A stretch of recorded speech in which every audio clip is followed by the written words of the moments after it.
तुळजाभवानी मंदिरामध्ये चीनी कंपनीचे सीसीटीव्ही बसवले। ठाकरेंच्या शिवसेनेचे आमदार कैलास पाटील यांचा आरोप। तर या प्रकाराची एसआयटी चौकशी करा, आमदार कैलास पाटलांची मागणी। पालकमंत्री गणेश नाईकांकडून पूरग्रस्त भागाची पाहणी। आढाव्यानंतर पालघर जिल्हाधिकारी कार्यालयामध्ये बैठक। पूरग्रस्तांना जास्तीत जास्त आर्थिक सहाय्य मिळावं यासाठी शासन स्तरावर विशेष प्रयत्न केले जाणार। सांगलीच्या चांदोली धरण परिसरामध्ये पावसाची उघडीप। वारणा नदीची पाणी पातळी घटू लागली। सध्या चांदोली धरण 58% भरलं। धरणामध्ये 20 टीएमसी पाणीसाठाही उपलब्ध। उजनी धरणाच्या पाणी पातळीमध्ये वाढ। धरणात 43.11% उपयुक्त जलसाठा सध्या जमा। दौंडमधून 21,892 क्युसेकनं उजनी धरणामध्ये आवक सुरू। वाशिम जिल्ह्यात यंदा मान्सूनचं आगमन उशिराच। तर जून महिन्याच्या अखेरच्या आठवड्यामध्ये काही भागात दमदार पाऊस। मात्र गेल्या 3 दिवसांपासून पावसानं पूर्णपणे उघडीप दिली आहे। वाशिम जिल्ह्याला दमदार आणि सलग पावसाची गरज आहे। नागपूर या विभागातील 6 जिल्ह्यांमध्ये केवळ 47% पेरण्या। जुलैचा पहिला पंधरवडा संपत आला तरी सुद्धा नागपूर विभागामध्ये निम्मी पेरणी अजूनही बाकी आहे। तर भंडारा, गोंदिया, गडचिरोली आणि चंद्रपूर जिल्ह्यातील बऱ्याच शेतकऱ्यांनी धानाची रोवणी बाकी ठेवली आहे।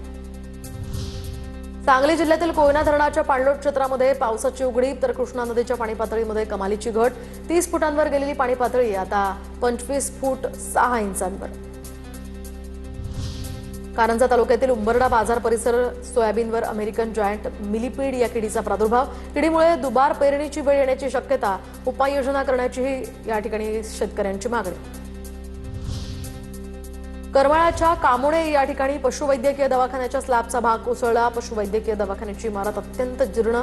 दवाखान्यामध्ये कुणीही नसल्यामुळे मोठी दुर्घटना टळली आहे।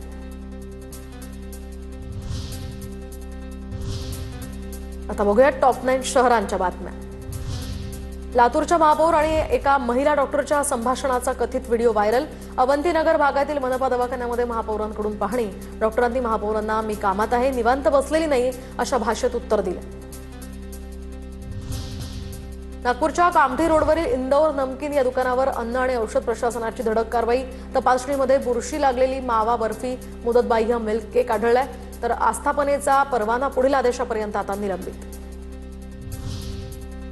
ऑनलाईन गेमिंगमुळे मानसिक स्थिती बिघडलेल्या तरुणानं जीवन संपवलं। लातूर जिल्ह्यातल्या माळेवाडीमधील ही घटना।